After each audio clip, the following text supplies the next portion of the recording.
मुअज़्ज़ज़ सामीन किराम,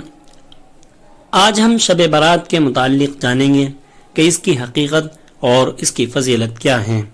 और अहादीस के अंदर हमें शब बारात के दिन क्या आमाल करने को कहा गया और किन आमाल से हमें मना किया गया है।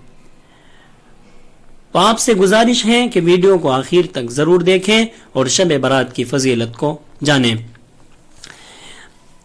मैं आपको ये बताता चलूं कि शब बारात शाबान की 15वीं रात होती है,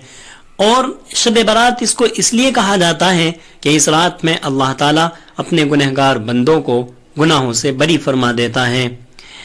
शब बारात के बारे में हजरत आयशा रजी अल्लाह अन्हा फरमाती हैं कि शाबान की 15वीं रात को मैंने नबी करीम सल्लल्लाहु अलैहि वसल्लम को अपने बिस्तर पर मौजूद नहीं पाया, तो मैं आपकी तलाश में निकली, तो मैंने देखा कि आप जन्नतुल बकी के अंदर हैं और वहाँ मगफिरत की दुआ फरमा रहे हैं। जब मैंने आप सल्लल्लाहु अलैहि वसल्लम से मालूम किया तो आपने फरमाया कि ए आयशा, तुम जानती नहीं हो आज की रात ये शब बारात की रात है, और इस रात में अल्लाह ताला आसमान दुनिया पर नुज़ूल फरमाते हैं और कबीले बनु कलब की बकरियों के बालों के बराबर अल्लाह ताला अपने गुनहगार बंदों की बख्शिश फरमा देते हैं। इसी तरह एक और हदीस के अंदर है कि इस रात में इस साल पैदा होने वाले बच्चे का नाम लिख दिया जाता है, और इस रात में मरने वाले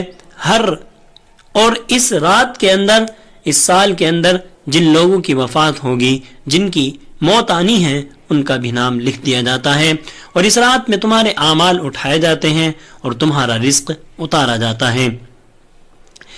इसी तरह हजरत अली रजी अल्लाह अन्हु से एक रिवायत में मनकूल है कि इस रात में इबादत किया करो और दिन में रोजा रखा करो। इस रात सूरज गुरूब होते ही अल्लाह ताला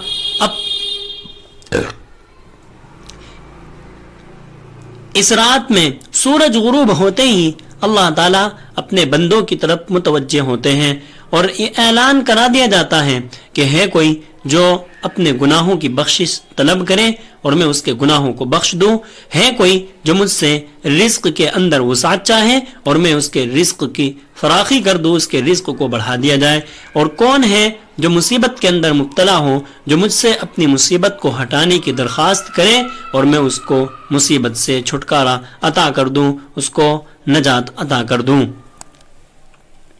तो ये शब बारात की फजीलत अहादीस के अंदर वारिद हुई हैं। इसी तरह अल्लाह ताला आसमान दुनिया पर नुज़ूल फरमाना, ये इस बात से हमें पता चलता है कि अल्लाह ताला इस रात के अंदर अपने बंदों की तरफ तवज्जो फरमाते हैं और उन्हें गुनाहों से बख्शिश का परवाना अता फरमा देते हैं। तो इन अहादीस करीमा और सहाबा किराम और बुजुर्गान दीन के अमल से जो हमें साबित है, हमें वही आमाल करने चाहिए, और जो दीगर हमारे अंदर खुराफात पैदा हो गई हैं उन सब से हमें बचना चाहिए। चुनाचे इस रात के अंदर जो हमें आमाल करने चाहिए वो जो नबी करीम सल्लल्लाहु अलैहि वसल्लम से साबित हैं, वो एक तो ये है कि इस रात के अंदर कब्रिस्तान जाया जाए और वहां जाकर अपने मुर्दों के लिए ईसाल सवाब करे और उनके लिए मग़फ़िरत की दुआ की जाए। इसी तरह इस रात के अंदर नवाफिल तिलावत और ज़िक्र अज़कार का अहतमाम करना चाहिए, कुरान करीम की तिलावत करनी चाहिए, और ये नफली इबादत है, और नफिल इबादत हम जितनी अदा करना चाहें उतनी ही ज़्यादा, जितनी ही हम अदा करेंगे वो उतनी ही ज़्यादा फजीलत और उतना ही सवाब हमको मिलेगा। इसी तरह हदीस मुबारका के अंदर आप सल्लल्लाहु अलैहि वसल्लम ने इरशाद फरमाया कि इस रात के अंदर इबादत करो और दिन को रोज़ा रखो। तो हमें जो आमाल करने के मिलते हैं वो रात को इबादत करना और अल्लाह से अपनी मग़फ़िरत कराना और दिन का रोज़ा रखना, ये हमें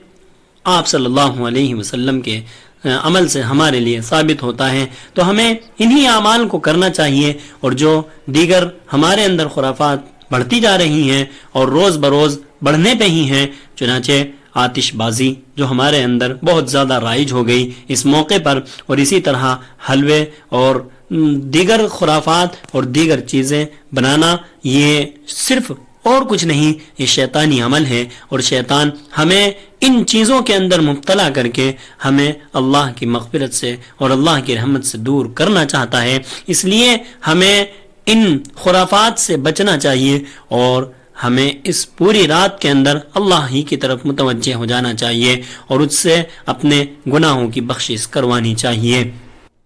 دوستو، شب برات کے روزے کے متعلق اب ہم جانتے ہیں۔ تو شب برات کے روزہ رکھنا، شب برات کا روزہ رکھنا یہ کوئی واجب نہیں، کوئی فرض نہیں ہے، بلکہ ایک مستحب عمل ہے۔ اگر کریں گے تو اللہ تعالیٰ اس میں بہت زیادہ ثواب عطا فرمائے گا۔ شب برات کے روزے کے متعلق اللہ کے رسول صلی اللہ علیہ وسلم نے ارشاد فرمایا کہ جب شعبان کی 15ویں تاریخ ہوتی ہے تو اللہ تعالیٰ سورج کے غروب ہونے کے بعد سے آسمان دنیا پر نزول فرماتے ہیں اور اللہ تعالیٰ اپنے بندوں کی طرف توجہ فرماتے ہیں۔ پھر اللہ کے رسول صلی اللہ علیہ وسلم نے ایک حدیث کے اندر یہ ارشاد فرمایا کہ اس رات کو زیادہ سے زیادہ اللہ کی عبادت کرو اور آئندہ دن کا روزہ رکھو، کیونکہ اس کی بڑی فضیلت ہے۔ اور چونکہ یہ 15ویں شعبان جو ہے یہ ایام بیز میں سے بھی ہے، اور نبی اکرم صلی اللہ علیہ وسلم ایام بیز یعنی 13، 14 اور 15ویں تاریخ کو روزہ رکھتے تھے، اس لیے اس دن کا روزہ رکھنا بھی اللہ کے رسول صلی اللہ علیہ وسلم کے عمل سے اور آپ کے قول سے ثابت ہے۔ تو ہمیں اور آپ صلی اللہ علیہ وسلم کے عمل سے جو ثابت ہے وہ رات کو عبادت کرنا، ذکر اور تلاوت وغیرہ کرنا، اور دن کو روزہ رکھنا، یہی اعمال ہمیں کرنے چاہیے۔ دوستو، آپ کو یہ ویڈیو اچھی لگی ہو تو ویڈیو کو لائک کریں اور ہمیں سپورٹ کریں اور چینل کو سبسکرائب کریں۔ جزاک اللہ۔